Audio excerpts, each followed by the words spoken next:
আসসালামু আলাইকুম বন্ধুরা, লেখা বিষয়ক চ্যানেলে আপনাদের সবাইকে স্বাগতম। আজকের এই ভিডিওতে আপনাদেরকে দেখানো হবে কিভাবে ইংরেজি হাতের লেখা সুন্দর করা যায়।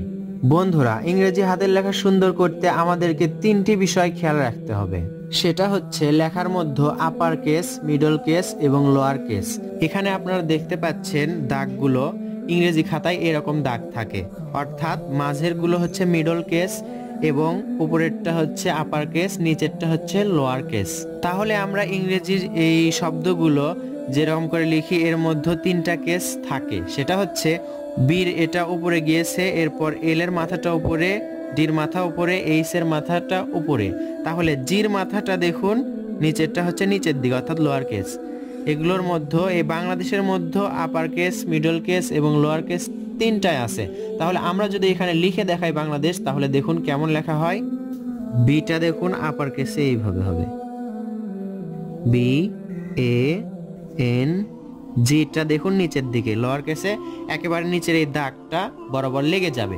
উপরে বিটা দেখুন এই উপরের দাগ বরাবর লেগে যাবে। আর মিডল কেসের যেগুলো আছে সেগুলো পুরোপুরি উপরের এবং নিচের দাগে ভরাট অবস্থায় থাকবে, অর্থাৎ উপরের দাগ নিচের দাগের সাথে একেবারে লেগে যাবে।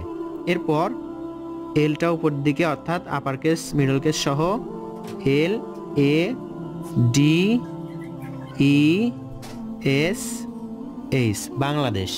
অক্ষরগুলো আমাদের যে রকমই হোক না কেন এরকম করে স্পষ্ট বা সুন্দর করে নাও শিখতে পারি, কিন্তু আমরা যদি এরকম করে আপার কেস, মিডল কেস এবং লোয়ার কেস বুঝে সমান মাপে লিখতে পারি, তাহলে অক্ষর খারাপ হলেও লেখা দেখতে সুন্দর লাগবে। এই দাগের মধ্যে আপনি মাপ বুঝে যে কোনো অক্ষর ফেলবেন, অর্থাৎ লিখবেন, দেখবেন আপনার লেখা পুরোপুরি সুন্দর লাগছে।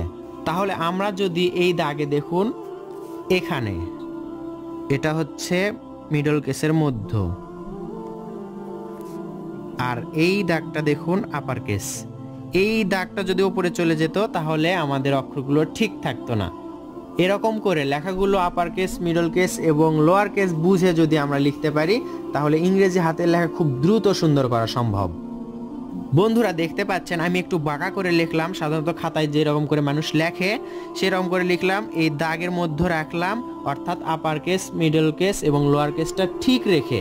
তাহলে দেখতে পাচ্ছেন আপনারা লেখাটা সুন্দর দেখাচ্ছে, দেখাবে ইনশাল্লাহ আপনি যদি এই নিয়মটা ফলো করে লেখেন। এজন্য হাতের লেখা সুন্দর করতে চাইলে বেশি বেশি বর্ণমালা অনুশীলন করতে হবে এবং ইংরেজি খাতায় বেশি বেশি লিখতে হবে। তো বন্ধুরা, এই অল্প সময়ের মধ্যে আপনাদেরকে এটাই বোঝাতে চাইলাম যে আপনারা কিভাবে ইংরেজি হাতের লেখার সৌন্দর্য ধরে রাখবেন। আমি আশা করি এই টিপস বা কৌশলটি আপনারা আয়ত্ত করে খাতায় লিখতে পারেন, তাহলে ইনশাল্লাহ হাতের লেখা সুন্দর দেখাবে বা ইংরেজি হাতের লেখা আপনার আগের থেকে ইমপ্রুভ হবে।